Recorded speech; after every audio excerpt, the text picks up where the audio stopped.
fight we're gonna have when you get home. Son las 12 menos 20, las 11 menos 20 en Canarias. Les recuerdo un número de teléfono, es el 638-313-466, para que nos envíe una nota de voz, un audio, bueno, cualquier cosa que le provoque, algo que escuche en este programa, que lo quiera enviar en forma de reflexión. Estamos encantados de escuchar su opinión. En España se produce una agresión de carácter sexual cada hora y media, son datos del Instituto de la Mujer. La sexta parte de estos ataques acaba en un intento de violación, el resto se mueve en un limbo para el que las leyes muchas veces no están preparadas. Esta mañana queremos fijarnos en el acoso, en la libertad con la que algunos hombres se permiten increpar a las mujeres con las que se cruzan por la calle, seguirlas e incluso intimidarlas a plena luz del día, de noche o en sus lugares de trabajo. Para ello, hoy hemos invitado a nuestro programa a alguien que no podía faltar en este espacio Violeta, en este espacio feminismo. Hemos querido acudir a un médico decididamente comprometido con la igualdad, que durante años además fue delegado del Gobierno contra la violencia de género y que hoy dirige la Unidad de Igualdad de la Universidad de Granada. Desde Radio Almería nos atiende Miguel Lorente. Buenos días. Hola, Macarena, buenos días. ¿Qué tal? Miguel, muchísimas gracias por venir. No podíamos hacer esto sin usted. Pues encantado. Además, acaba de presentar un protocolo pionero contra el acoso en universidades. Miguel, creo que para usted ese acosador que puede increpar a una mujer por la calle o seguirla incluso, encuentra el placer no en lo que pueda conseguir de su víctima, sino en el mismo acto de acosar, en ese grito, en esa intimidación, en esa conducta. Sí, hay muchas diferencias en la conducta del acoso, pero efectivamente la propia conducta en sí ya supone para el agresor un beneficio, una especie de recompensa, simplemente a raíz de comprobar la reacción de la víctima, a raíz de ver cómo esa posición de poder tiene un impacto, una reacción generalmente emocional, de sorpresa, de shock, de miedo, y eso para él ya es suficiente para reforzarse en su idea y para continuar si considera que esa es la vía para alcanzar alguna otra consecuencia, como bien apuntabas con el tema del abuso o la agresión sexual. Y para situarlo en el marco legal, ¿hasta qué punto contemplan las leyes el acoso como un delito? Bueno, recientemente ha habido una modificación del Código Penal para incluir la figura del stalking, que es una figura que viene de Estados Unidos y que recoge esa situación de acoso repetido, mantenido en el tiempo, para, impactar en la víctima de manera que ella se siente de alguna medida dañada, que tiene que modificar su forma de comportamiento habitual, sus lugares de ocio, su número de teléfono, su residencia. Entonces, vemos que el derecho, como ocurre en tantas otras circunstancias, actúa cuando las conductas, que a veces son normalizadas o minimizadas, alcanzan un determinado grado. Y el problema cuando hablamos de una sociedad desigual, de una sociedad machista, es que la normalidad ya en sí está cargada de conductas de acoso, de hostilidad, Exacto. de agresividad frente a las mujeres, que no debemos de admitir como normal. No solo porque el derecho tenga que entrar, sino porque como sociedad no podemos permitirlo, porque la convivencia debe hacerse en paz y con respeto, no intimidando ni intentando abusar de las circunstancias de poder que esa desigualdad histórica le ha dado a los hombres. Miguel, le voy a pedir ejemplos de esta figura de stalking que puedan estar naturalizados, por decirlo de alguna manera. Me pregunto, por ejemplo, un exnovio que va a la puerta de la casa de la chica con la que ya ha terminado esa relación día y noche. ¿Estaría contemplada esta figura? ¿Sería un caso? Sí, podría serlo, porque efectivamente es una de las situaciones más frecuentes. De hecho, en el estudio que se hizo en toda la Unión Europea por la Agencia de Derechos Fundamentales, recoge la figura del stalking y habla de que un 18% de las mujeres mayores de 15 años en la Unión Europea lo han sufrido. En España concretamente lo sitúa en el 11%, y lo curioso es que el 9% de ese porcentaje se lleva a cabo por exparejas, ¿no? Por hombres que no aceptan la decisión de la mujer de romper esa relación, y por lo tanto es una de las figuras más frecuentes y que ahora sí podría ser condenada a través del Código Penal. Miguel, una etapa muy inicial del acoso es la del piropo, lo que llamamos un piropo, y muchos hombres tienen problemas para entender que incluso decir algo teóricamente agradable a una mujer a la que no conocemos, eso también es acoso. Sí que lo es, y me alegro mucho de saludarte también, Toño. Muy un poco recuperamos la situación del año pasado. Sí. Pues efectivamente, de hecho, al hablar de cultura machista, al hablar de machismo como cultura, no como conductas cuando alcanza un determinado grado o intensidad, lo que vemos es esa normalización. Es decir, vemos a mujeres que sufren violencia y que dicen lo de mi marido me pega lo normal, y lo siguen diciendo en 2017, como demuestra la macroencuesta. Incluso creemos que esa normalidad en la aceptación por parte de algunas mujeres es suficiente para no cuestionar la conducta en sí. Es decir, cuando algunas mujeres dicen, no, a mí es que me gusta que me digan guapa por la calle, ¿no?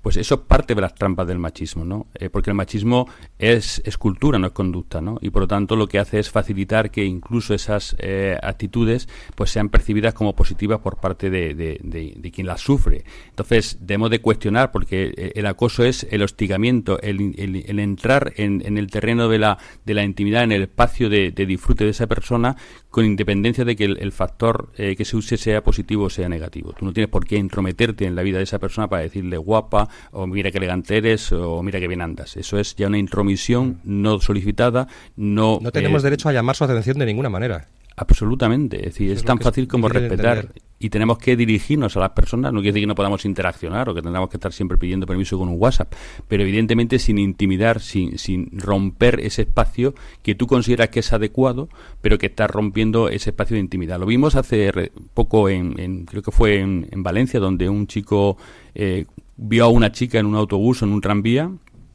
y bueno, se cruzaban las miradas, y a partir de ahí él consideró que tenía que localizarla y empapeló todas las paradas diciendo que la llamara, que por favor, que sea su número de teléfono. Sí. Entonces vemos que, como partiendo de una teórica posición positiva, romántica, ¿no? De afecto, pues se traduce en una situación de hostigamiento y de acoso hacia esa mujer que no quiere tener ese contacto, como después hizo ver a través de los medios de comunicación, ¿no? Entonces tenemos que saber dónde están los límites. Los límites que los marca el respeto y, por supuesto, el sentido común, y el poco a poco ir desterrando esa cultura, ¿no?, a la que hacemos alusión. Por ejemplo, Miguel, el hombre que besó de broma a Teresa Rodríguez, la parlamentaria de Podemos en Andalucía, estaba rodeado de otros hombres. Entiendo que el respaldo por parte de otros hombres es un ingrediente fundamental que fomenta precisamente esta sensación de acoso.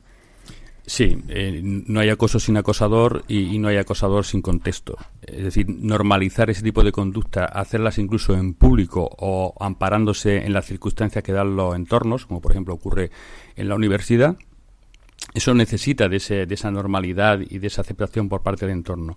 Y si tenemos en cuenta que, como decíamos al principio, gran parte de la conducta del acosador va dirigida a reforzarse a sí mismo como hombre, como esa persona con capacidad de llevar a cabo esa conducta, con iniciativa, pues al final el acoso también es una conducta hecha para los propios hombres, es decir, para que los hombres se identifiquen como hombres a través de ella. Pero eso es muy frecuente hacerla con otros hombres alrededor, ¿no? No en la soledad, no en la intimidad, que eso ya buscan otro tipo de conductas de acoso para alcanzar, digamos, un resultado, una consecuencia más concreta, como puede ser la agresión sexual, ¿no?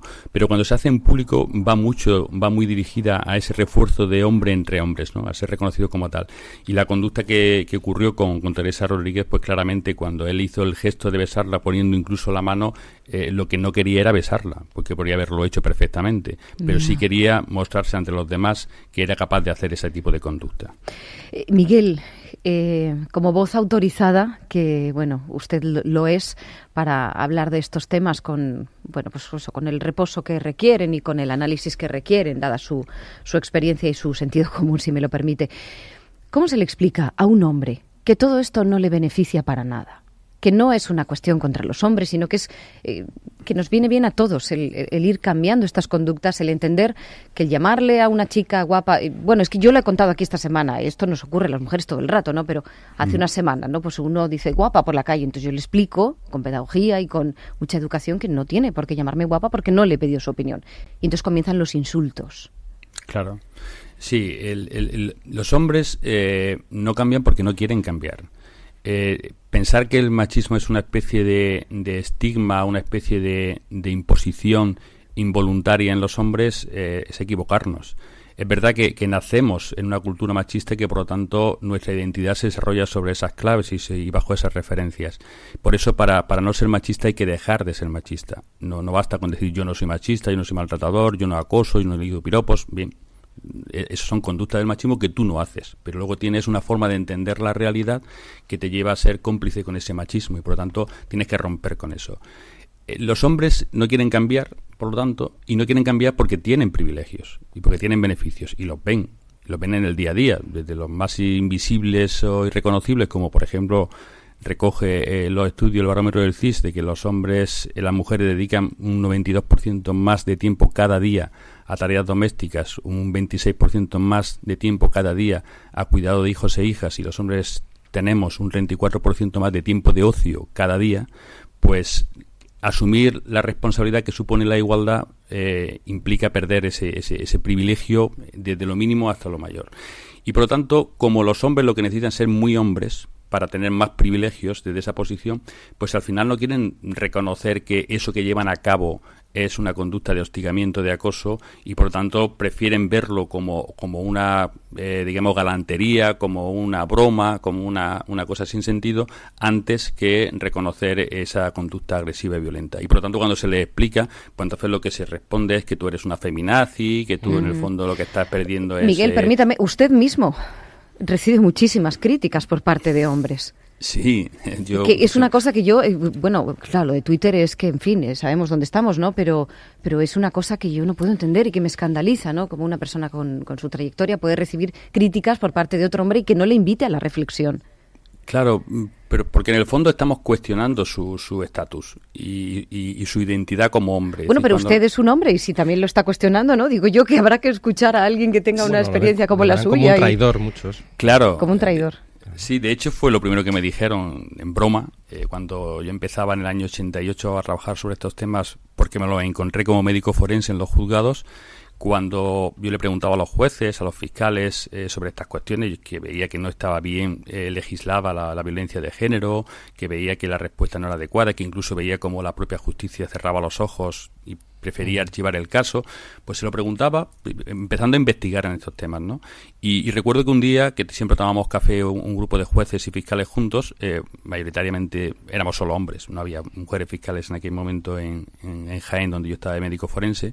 Bueno, pues llegué un poco más tarde a tomar ese café y cuando me acercaba, un fiscal se giró y dijo, cuidado que viene el traidor.